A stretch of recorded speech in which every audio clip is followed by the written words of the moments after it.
And we're back. Woo! Make sure all my neighbors didn't hear me yell. Probably like, what the fuck was that? All right, guys, so check this out. Gonna do some analyzing, as I am, very analytical. My neighbor's got an awesome truck. Side note. On my way to do some comedy. I am so excited about this, guys. You know, I haven't used the, all right, I don't want to digress too much, so I'm just going to dive right into it. You know, I am a storytelling comedian. I tell stories, okay? And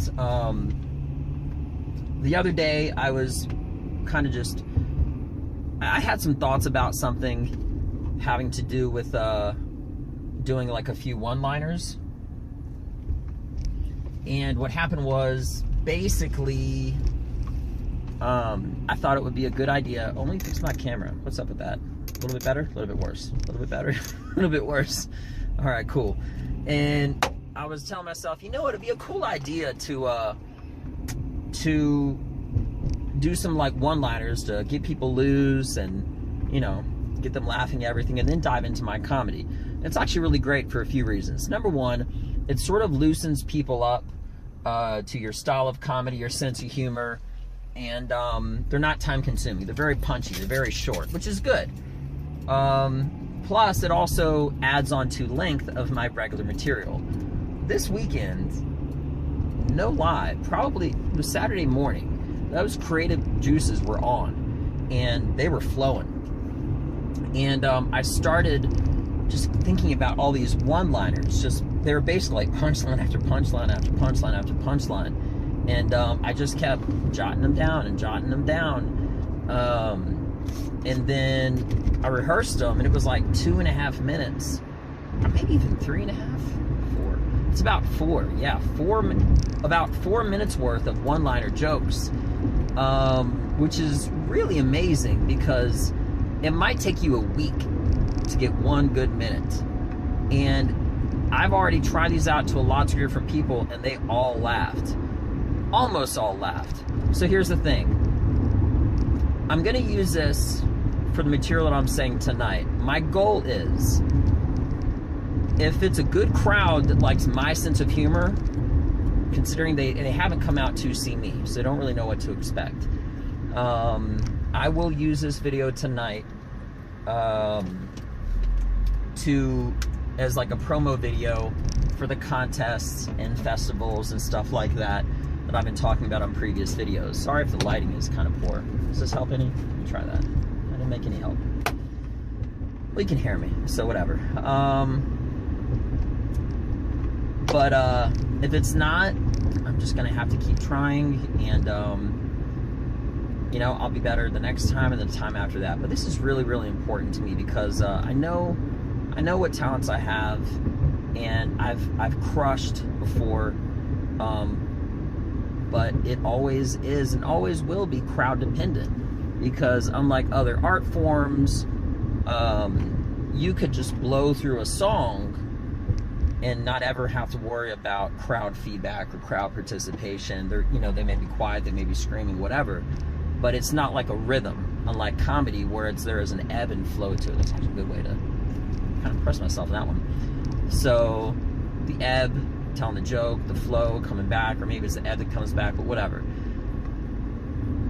So, which is a lot different stylistically compared to singing, where it's just all outward, nothing inward, okay?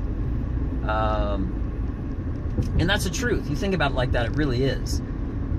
So, as I'm building my audience and I'm building my crowd, I kind of just gotta hope for a good crowd when I'm making a promo video, such as I'm really trying to do now. And I say that as in like promo video to promote myself, because a lot of these concerts, not concerts, but like, well, that too, like festivals and stuff like that, they want a video tape of you doing like a 5-minute set of comedy, and they want you to crush. And if I have style A of comedy, and I have a crowd that loves style A, just to give an example, it doesn't matter about the letter, then I'll do great. But it being a complete random crowd of people, it's not that I won't do great, but it'll appear that I suck. And I know that's not the case, because I've done long segments where the whole thing is good, and I've also done comedy sets where not everybody likes certain jokes. And anytime I have a set that's it's like perfect and it's really tight, I always try to make it better. Even this joke that I've been working on, this one joke, an intro joke that I start out with, within the last few days it's even gotten better. I just figured out a way out of nowhere to sort of condense it and trim it down. Now, because I'm a storyteller, and I'm not trying to look cool, you see there's light in my freaking face, alright?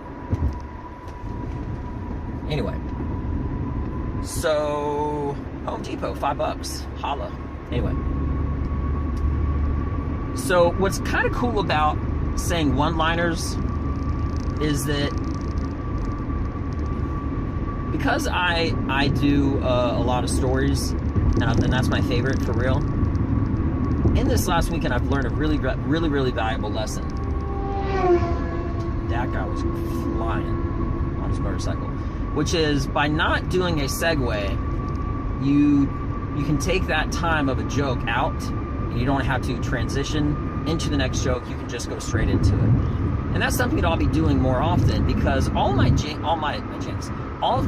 jokes, my stories, I don't like to say jokes, but whatever, all my stories are linked together. And I realized that I spent about 5 seconds, maybe even 6, 8, okay, of transition time to have a good segue, transitioning from one thing to another. And when I started doing all of these one-liners, I realized that, like, how great not doing a segue is. So it was a really valuable lesson this last weekend. Yeah, it's just, I'm always growing and working on growing to be a better comedian, the best comedian.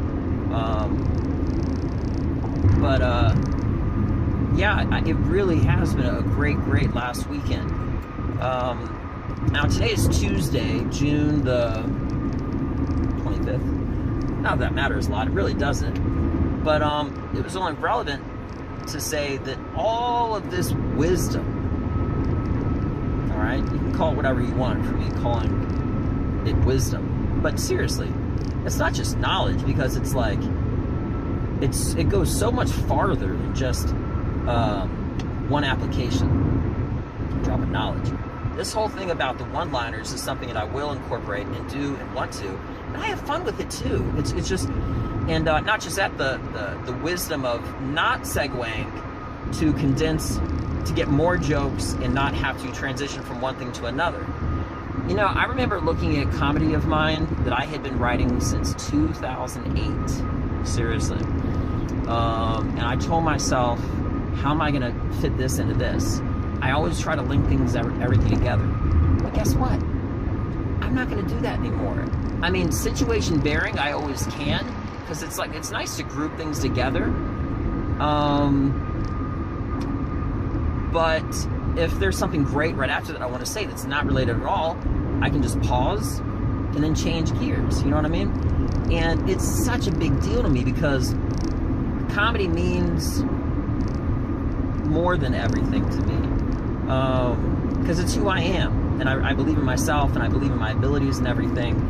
But it's not just belief, it's hard work. I put a lot of hard work into this, and it's, it's the work behind the scenes that makes the champion, not just that day that you fight. I am very analytical, and I have said more than once that for me, what works best for me, okay, getting out on stage as much as possible, it's good to a degree. It's good if there's something that I'm leading up to, that I'm working on, if there's a bigger goal in hand, on deck, on site, and if I'm working towards something. But when I'm still working on material or trying new stuff, I like to take the following day to evaluate it, and then the day after that to update it, create it, make it better. Because that's two different things. They're pretty much, I have like a two-part process, and I've said it before, but I'll say it again. Step one is coming up with the idea, however it comes up with, okay? And then kind of combined with that step one is trying to get it as close as possible before I say it on stage, by talking to friends, passively, not directly, but like, if my phone cuts out on me one more time, I'm like that close to getting a different phone. My phone overheats for nothing. But anyway, all I was getting at, you see I'm in traffic now, I've been on the road for 10 minutes, maybe 15. I'm like, whoa, where did all the cars come from? Maybe you can see it, maybe not, but I'm in traffic now. I'm almost at the comedy club. But all I was saying is just that I pretty much break up my comedy into three different parts. One is the creation of the joke, and I try to get it as close as possible before I actually say it on stage. When I even do say it on stage, I don't even evaluate it until the next day, because I might tell myself I did a lot worse or a lot better or whatever. So second day is evaluation. The third day is to edit, make those alterations, correct it, really work on it. You could say that, you know, you could combine that second and third day together, but honestly, you know, deleting stuff or working on it, like, the reviewing, in my opinion, is different than the actual editing and having a new product. You know what I mean? It's kind of done together, but it is two separate parts, and I don't like to blend that, because I feel like you're trying to do too much too soon, and that's just me. And then the fourth day, I'm gonna sound like a gangster. On the fourth day, it starts all over again, and I take that new creation that I've already evaluated, already edited, and try to improve on. And that fourth day is when I actually say the newer version of it. And then it just over and over again repeats and repeats and repeats and repeats. 5, 6, you know, the second day and third day, etc. So, but yeah, I'm super excited about this. It means a lot to me, yeah, I'm just gonna have so much fun. You know, it really is my intention to have a great crowd, but there's nothing that I can do about that. But I also learned a valuable lesson recently, indirectly, and, well, not directly, all indirectly, which is after a show. So let's just say there's 50 people in an audience, and I only make 30 of them laugh, but it's consistent. In a complete random audience, I'm probably not going to make them all laugh for everything, no matter what, okay? Within the first few moments, minutes, etc., of making the exact people laugh, I know right off the bat that those are my crowd. Those are my people. Those are my audience. Everybody else, more than likely, you're not going to develop my sense of humor and what I stylistically believe is funny, and the kind of things that I say for comedy as funny. So it's not, you know, it's not that I don't want them to laugh. I do, but I focus more than less on those people that are scattered about the room that are laughing consistently to my sense of humor. Those are my people. And what I'm doing for those people is directly after, I'm starting to get their contact info and give them my contact info and bond with them in a sense, if even not just briefly for a moment. That way I can build my audience, because once I can build my audience, I can tell people to come out, and it will be a show where they are all my people, and it's no longer random, which is such a great, amazing thing to do. And I've got other stuff in the works as far as how I'm going to get that done, but more will come when this next thing happens. So that's all I got for now. I just wanted to give you an update. I might do another video after this on the way back. It'll be nighttime when you see it again, and I'll be basically saying how I did, and potentially might even say however I did. I'll be using the video from tonight for the promo video that I'm trying to make on myself. So, but yeah, I've prepared, I've rehearsed, I know all my material. Now I just got to have the right crowd, which is always integral. It's always important, and make it happen. So wish me luck, past, present, future. You're gonna see us at some point. I love you guys. If you like this video, actually I'm gonna say the end of this just in case I don't make a video. Otherwise you're gonna hear it twice. So in case not, here it is. If you like this video, please hit the like button. Make sure you subscribe to Benja, B-E-N-J-A, just short for Benjamin. Welldone, W-E-L-L-D-O-N-E comedy. Should know how to spell that, hopefully. And check me out on Instagram, Benja, at Benja, B-E-N-J-A, Welldone, W-E-L-L-D-O-N-E. And that's it.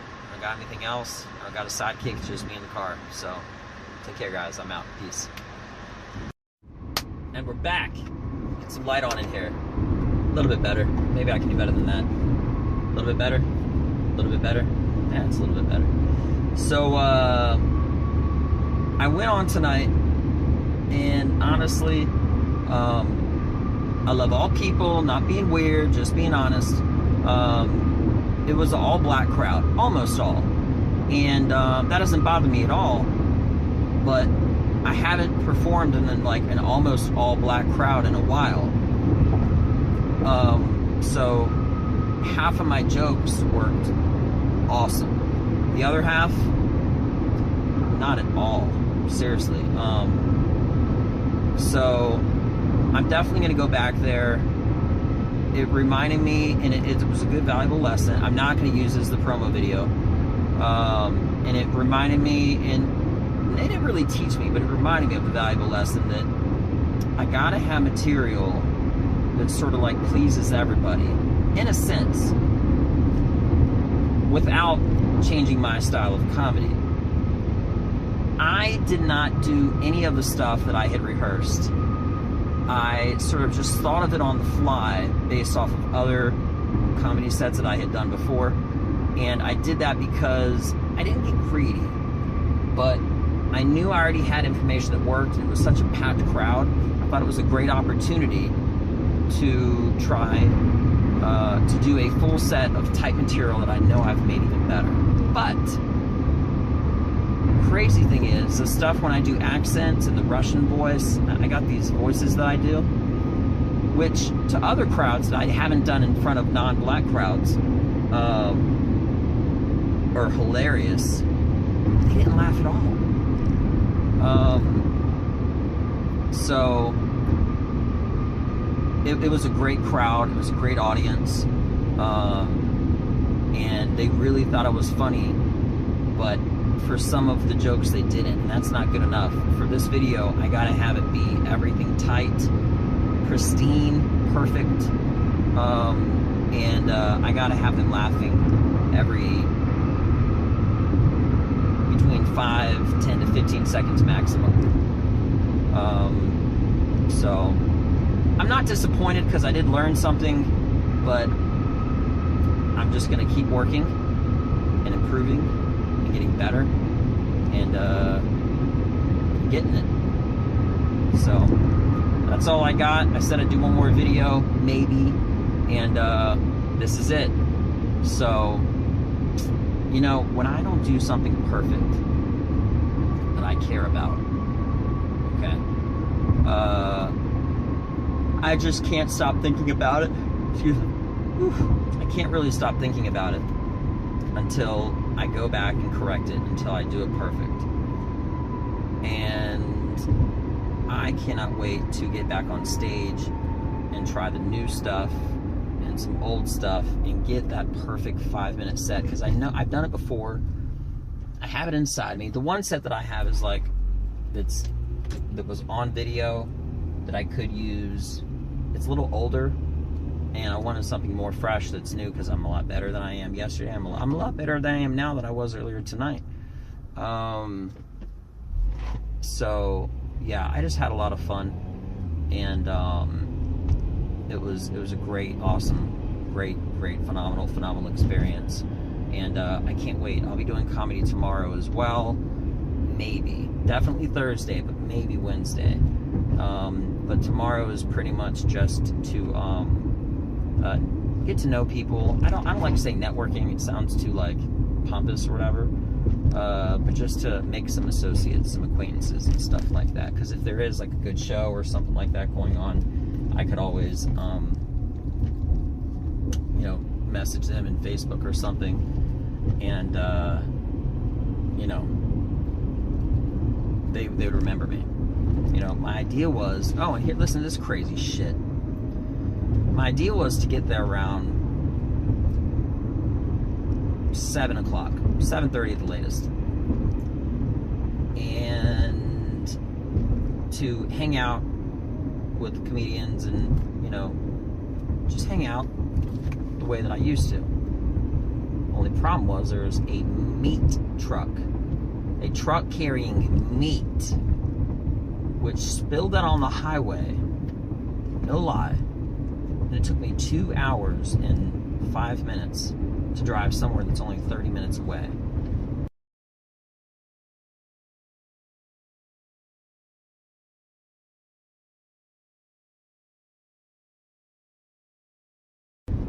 I got to stage late, and conditions weren't the best. I made as best as I could. I learned, I got better, no excuses, because it's all learning, you know. That's not all learning. I mean, I did a lot of stuff, so stuff not just good but great.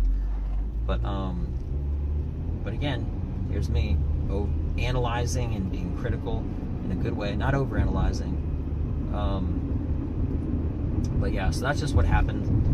And when I get home when I get home tonight, turn everything off, give a fresh look at it tomorrow, and keep working on my material.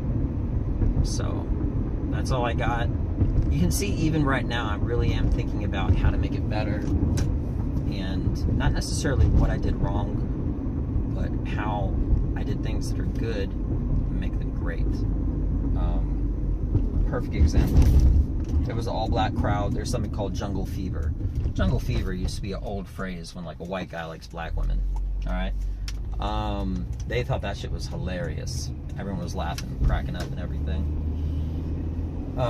But if I say that in front of a white crowd, because it's not like a part of their culture, more than likely, black people always know about it, they don't laugh.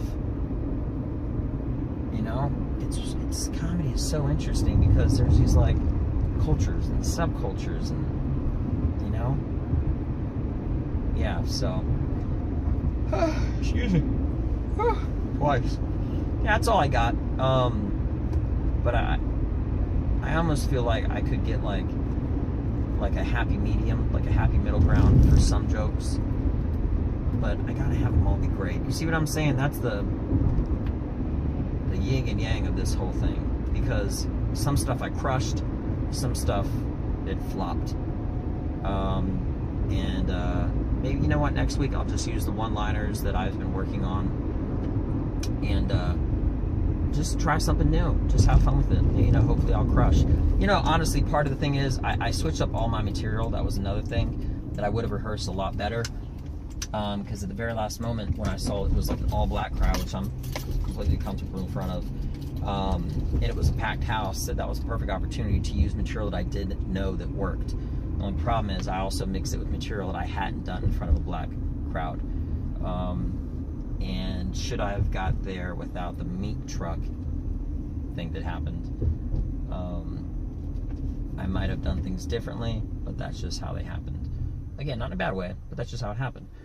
So, I hope you liked this video, and if you did, hit the like button right there.